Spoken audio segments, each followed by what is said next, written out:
Hello friends, मैं मुकेश कुमार आप सबको फिर एक नए टॉपिक के साथ आया हूं। आपको अपने YouTube channel MK maths world में स्वागत करता हूं। आज का हमारा टॉपिक है ट्रायंगल। ये ट्रायंगल आपको 7 में भी काम देता है, 8 में भी काम देता है, 9, 10th तक आपको ये ट्रायंगल काम देता है। तो आज हम इस ट्रायंगल के बारे में जानेंगे कि ट्रायंगल होता क्या है, फिर इस ट्रायंगल का जो बेसिक प्रॉपर्टीज़ है जो हमेशा आपको दिमाग में होना चाहिए, माइंड में होना चाहिए, वो उस पर डिस्कस करेंगे। कुछ आइडेंटिटी को भी देखेंगे, कुछ इसके फॉर्मूला को भी देखेंगे। तो चलिए वीडियो को स्टार्ट करते हैं। ट्रायंगल को फर्स्ट ऑफ ऑल डिफाइन करना चाहेंगे। A simple closed figure made up of 3 line segments, 3 line segments in a plane is called triangle. मतलब कि ट्रायंगल एक तरह का सिंपल क्लोज्ड फिगर है जो कि किसी प्लेन में होता है, और जो प्लेन में होता है उसको हम 2 डायमेंशनल फिगर को के रूप में कंसीडर कर सकते हैं। तो ट्रायंगल भी एक तरह का आपका 2 डायमेंशनल फिगर है। इट मीन्स इसके पास एरिया हो सकता है ना, पेरीमीटर हो सकता है, लेकिन वॉल्यूम नहीं हो सकता। तो चलिए हम लोग देखते हैं कि ट्रायंगल का क्या क्या प्रॉपर्टी हो सकता है। प्रॉपर्टीज ऑफ अ ट्रायंगल, ठीक है। It has 3 line segments. Property के पास 3 लाइन सेगमेंट्स होता है। जैसे कि यहाँ पे आप देख रहे हैं AB एक है, BC है, फिर AC है, ठीक है, AB BC AC, ठीक है। फिर इट हैज़ 3 वर्टिसेज। वर्टिसेज मतलब जहाँ पे 2 लाइन सेगमेंट आकर के मीट करता है, मिलता है। जैसे कि यहाँ पे पॉइंट A, पॉइंट B और पॉइंट C आपका क्या है, वर्टिसेज है, ठीक है। फिर देखते हैं इट हैज़ 3 इंटीरियर एंगल्स। तो इसके पास 3 इंटीरियर एंगल्स भी हैं। जैसे कि वर्टेक्स A पे बन रहा है θ1, वर्टेक्स B पे बन रहा है θ2 और वर्टेक्स C पे बन रहा है θ3। इंटीरियर मतलब ट्रायंगल के अंदर वाला पोर्शन, जो कि हम लिख चुके हैं यहाँ पे। इंटीरियर पार्ट है, ये आपका एक्सटीरियर पार्ट है। फिर इट हैज़ 3 एक्सटीरियर एंगल्स। इसके पास 3 एक्सटीरियर एंगल्स भी होते हैं। जैसे कि देखिए पॉइंट C पे बन रहा है एक्सटीरियर पार्ट में अल्फ़ा, A पे बन रहा है बीटा और C पे बन रहा है गामा। ये आपका एक्सटीरियर एंगल्स है। फिर हम लोग देखेंगे कि इसका इंटीरियर एंगल का सम कितना होता है। तो इंटीरियर एंगल का जो सम होता है आपका वो 180 डिग्री का होता है। Sum of all 3 interior angles is always 180 degree. और 180 में कितना 90 बनेगा, 2 राइट एंगल बनेगा। तो आप इसको चाहो तो बोल सकते हैं 2 राइट एंगल्स।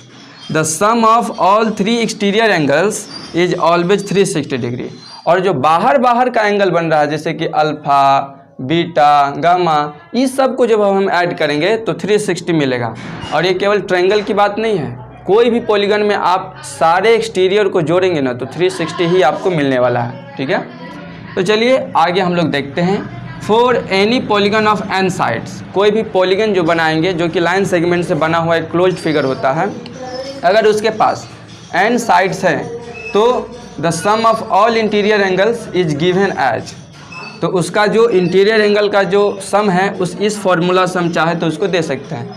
आप इसको चेक भी कर सकते हैं। जैसे कि ट्रायंगल के लिए 180 होता है, तो 3 पुट कीजिए यहाँ पे, तो 3 - 2 1, 1 × 180, 180 आ रहा है, मतलब सारे पे सही जाएगा। The sum of all exterior angles is given as 360 degree. तो इसमें आप 360 दे सकते हैं। कोई भी आपका पॉलीगन हो उसमें सारे एक्सटीरियर एंगल का सम क्या होता है, 360 डिग्री होता है। अगर वही पॉलीगन रेगुलर हो जाए, रेगुलर का मतलब सारा साइड्स आपस में इक्वल हो जाए। जैसे कि ट्रायंगल में देखा जाए तो ट्रायंगल में इक्विलैटरल ट्रायंगल जो है आपका एक रेगुलर पॉलीगन का फॉर्म है वो। तो उसमें हम इंटीरियर एंगल निकालना चाहें ना तो ईच इंटीरियर एंगल जो होगा वो टोटल इंटीरियर का सम डिवाइडेड बाय n, ठीक है। क्योंकि सारा एंगल रेगुलर पॉलीगन में क्या होता है, इक्वल होता है। तो उसको हम n से डिवाइड करेंगे तो मेरा काम हो जाएगा। फिर ईच एक्सटीरियर एंगल जो होगा वो 360/n होगा। किसके लिए, रेगुलर पॉलीगन के लिए। आई होप आप लोग समझ पा रहे होंगे इसको।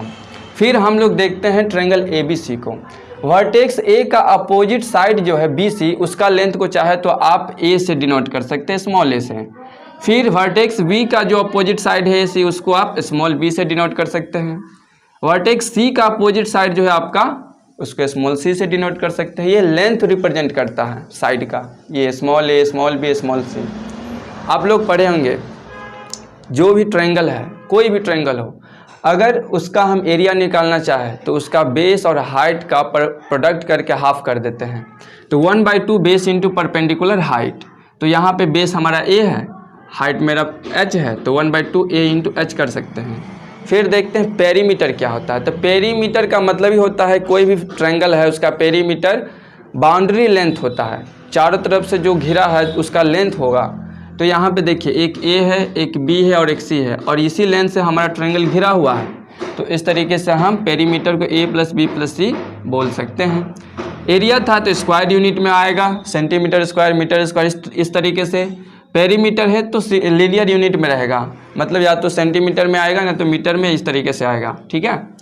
फिर हम लोग देखेंगे कि कोई ट्रायंगल है आपका, ठीक है, तो ट्रायंगल बनाने के लिए क्या फंडामेंटल क्राइटेरिया है, ट्रायंगल बनाने के लिए कंडीशंस क्या है, कब ट्रायंगल बनेगा और कब ट्रायंगल नहीं बनेगा, इस पर भी ध्यान देना जरूरी है। Conditions required to form a triangle are, पहला कि sum of any two sides is always greater than the length of third side, ये पहला क्राइटेरिया है। या आप इसी में चाहे तो ऐड कर सकते हैं difference of any two sides is always less than the length of the third side, मतलब दो साइड का सम करो तो थर्ड से बड़ा होना चाहिए, या दो साइड का डिफरेंस करो तो थर्ड से छोटा होना चाहिए, ये क्राइटेरिया है। इसी चीज़ को हमने ये एक्सप्रेशन में एक्सप्रेस कर दिया, b + c greater than a + c greater than b, a + b greater than c, या b - c less than a - c less than b, या a - b less than c होना चाहिए। ये आपका क्राइटेरिया है, और इतना अगर आपके दिमाग में है तभी आप ट्रायंगल से रिलेटेड कुछ कर सकते हैं, क्योंकि इसमें बहुत सारे कॉन्सेप्ट हैं जो आपको आगे पढ़ने हैं, इसके टाइप्स पढ़ने हैं, इक्विलेटरल की अलग प्रॉपर्टीज है, आइसोसेलेस का अलग है, स्केलियन का अलग है, वो सब नेक्स्ट वीडियो में डील करेंगे। ये आपका फंडामेंटल बेसिक प्रॉपर्टी था रिगार्डिंग ट्रायंगल्स। सो मुझे उम्मीद है कि आप लोगों को ये वीडियो पसंद आई होगी, और इन्फॉर्मेटिव लगा हो तो वीडियो को लाइक करें, सब्सक्राइब करें और बेल आइकन को प्रेस करें, और हमें और ज़्यादा से ज़्यादा वीडियो बनाने के लिए प्रोत्साहित करें। थैंक यू, धन्यवाद।